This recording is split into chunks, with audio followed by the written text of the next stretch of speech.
Wildcard, bench boost, triple captain, and free hit. 4 chips, and we get to use them twice this season. And in this video, I thought I'd go through them and the best times to use them.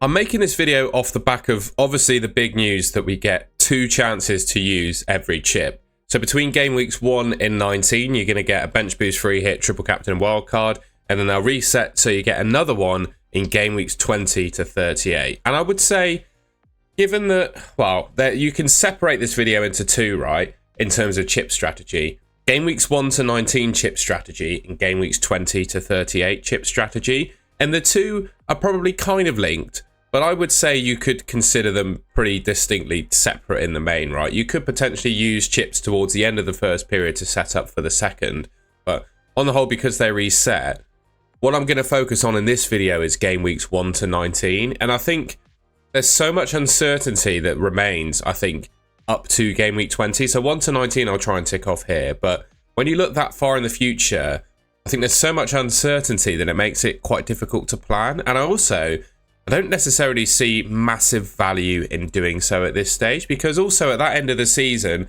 there'll be the later stages of the Carabao and FA Cups that usually cause blank and double game weeks, when I would say, you know, these chips are probably best deployed. So in this video, I'm going to focus in the main on game weeks 1 to 19. All right, so the first chip that I wanted to talk about then is the wildcard. Now, quite simply, the wildcard allows you to make unlimited changes to your team during just a single game week, but the changes you make to your team in that time are permanent. So it's essentially unlimited transfers that count permanently in one game week. And I would say traditionally, the wildcard is best used in times when your team is in complete crisis, you've got lots of long-term injuries, and you need to take big hits in order to fix things. I'd say the wildcard can be used in that scenario. But also, I think fixture swings or ahead of double in blank game weeks are probably the best times to use the wildcard. And I would also say you can use the wildcard to set yourself up for other chips. So buying players, for example, that you want a triple captain, or buying players, or, you know, completely changing your team so you're set up for a bench boost, something like that, right? That would be the kind of scenarios that I would use a wildcard in. Now, this is from FPL Seb V, and what he's done here, this is probably the best I've seen so far, is a quick guide in terms of fixtures per team. It's obviously quite a simple spreadsheet in terms of when you'd want to buy specific teams because of good fixture runs. And I think what he's done, or she could be she, I guess, has identified there's a fixture swing coming in game week 12, basically. And when we spoke about when are the best times to use a wild card, it's either in times when your team is in crisis or when there's a big fixture swing. And it looks like game week 12, there is exactly that, right? And to be honest, every other scenario where you'd want to use your wild card is probably specific to your own individual team. I'm really noticing one sort of major fixture swing, and that being game week 12. That's the only time when I can sort of generically say that might be a sensible time to use the wild card, because it's a fixture swing for some major teams, right? You might want to buy. We'll just get back to what this shows because it's a bit clearer.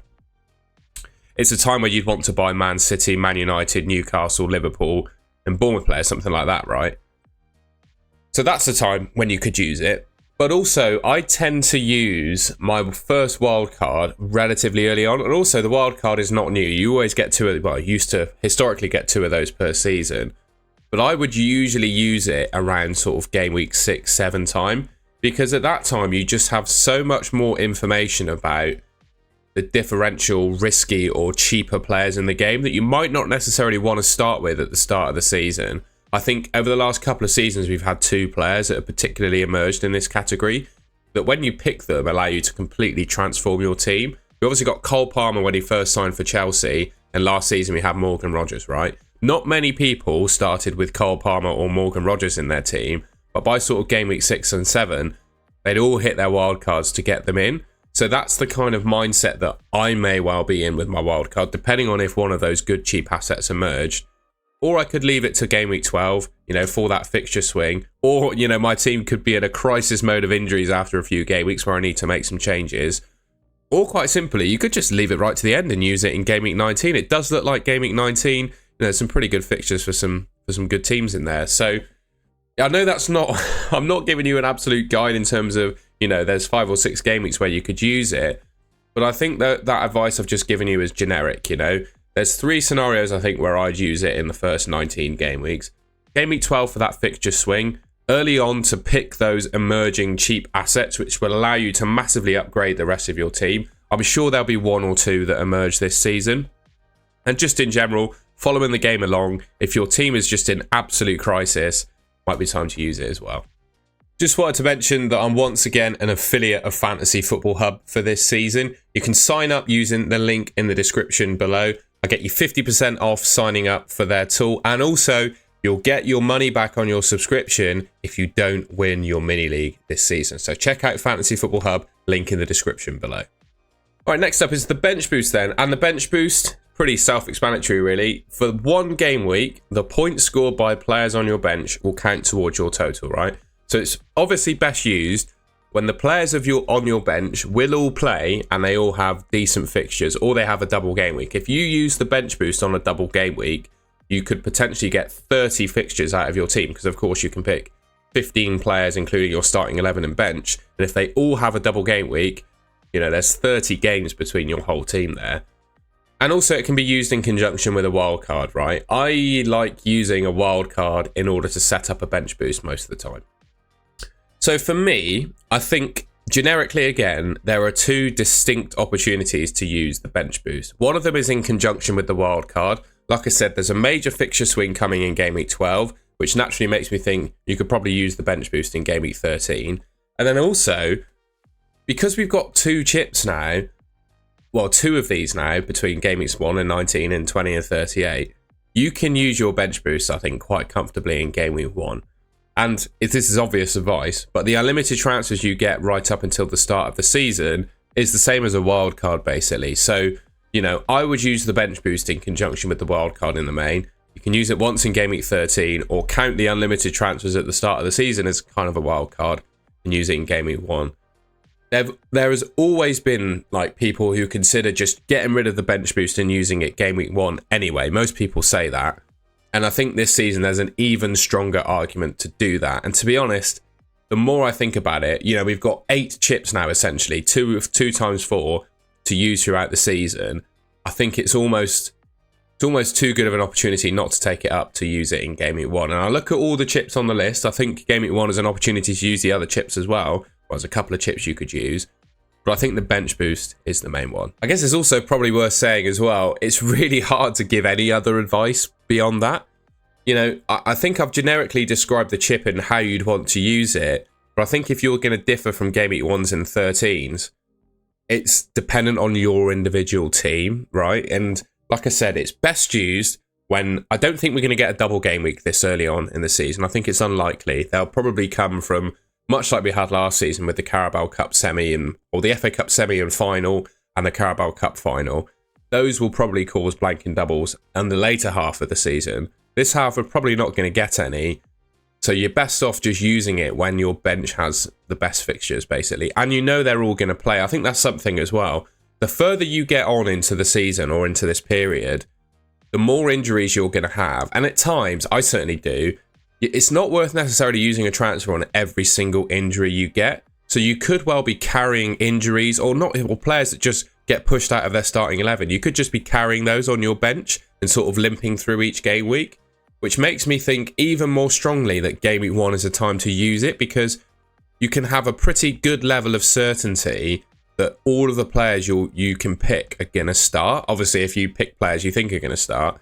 Do you see where I'm coming from? Uncertainty, injuries, you know, rotation, etc. happens as the season goes on. But you'd like to think for game week 1, you should have a pretty good idea of who's going to start for their respective teams. The triple captain then. Well, again, pretty self-explanatory. This is where for 1 game week, your captain's going to score 3 times points, right? Best used, obviously, when you have good players with exceptional fixtures or double game weeks, right?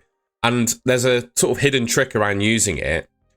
You can, I've seen it done. I've seen it done on De Bruyne, for example, in the past. It can be used on more sort of differential assets because it allows you to make a bigger gain in rank than just going generic and like picking Salah or Haaland, if that makes sense. So you could still pick a good player, but not necessarily the consensus triple captain, if that makes sense. And if you do that and it pays off, you gain more in rank than people who've just gone for the generic, Salah or Haaland. But for me, quite honestly, I wouldn't really want to pick anyone that isn't Salah, Haaland, Palmer, Isak or Saka. We might have one or two other sort of top echelon premiums emerge. I think Florian Wirtz could be one of them, but I just think you'd struggle to pick him over Salah. Unless Salah got injured, you just triple captain Salah every time, wouldn't you? And of course, you can have those or any other players with a double game week if it gets announced, right? The only sort of scenario I could see a double game week happening is in the previous week we've seen obviously a monarch pass away, which has caused an end to football for a weekend, or potentially there could be some severe weather or something that cancels games. Those could happen, but I'll leave that up to you as to how likely you think that is. So it leaves me to think, well, best time to use it are when the respective teams of Salah, Haaland, Palmer, Isak, Saka have good fixtures. And I'm looking, Arsenal game week 2 have got Leeds at home. Who else have they got? Burnley away, Sunderland away, game weeks 10 and 11. To be honest, I would probably target the promoted teams. And I would say of the 3 teams that have gone up, defensively at least, I think Sunderland are probably the weakest. So if any of these players have Sunderland at home this half of the season, I would suggest that's probably the best time to use the triple captain. And I'm looking specifically at Liverpool in game week 14. They've got Sunderland at home then. The Man City have Sunderland at home. Yes, they do. They've got it in 15. So, God, that's a tough run for Sunderland, isn't it? Liverpool and Man City away in 2 consecutive game weeks. So Salah, Haaland that week. Who have Chelsea got? They've got Sunderland at home game week 9. So, yeah. Do you see where I'm coming from? I think Sunderland, on paper at the moment, defensively, are probably the weakest of the 3 promoted teams. And historically, right, in the Premier League, all 3 of the promoted teams in the last 2 seasons have gone straight back down. I'm not saying that's 100% certain to happen this season, but I do think there is currently a gap between the other 17 teams and the 3 that have been promoted. So that would be my mindset when using the triple captain. All right, and then we got the free hit up last. And I would actually say for the first 19 game weeks are going to be open. It's quite hard to, again, generically provide some advice on when you'd want to use it. But the free hit allows you to make unlimited transfers for 1 game week. And then your team will reset to how it was the previous game week, right? And I would say the free hit is best used in times of crisis when you've got loads of injuries and suspensions in your team, but they're kind of short term.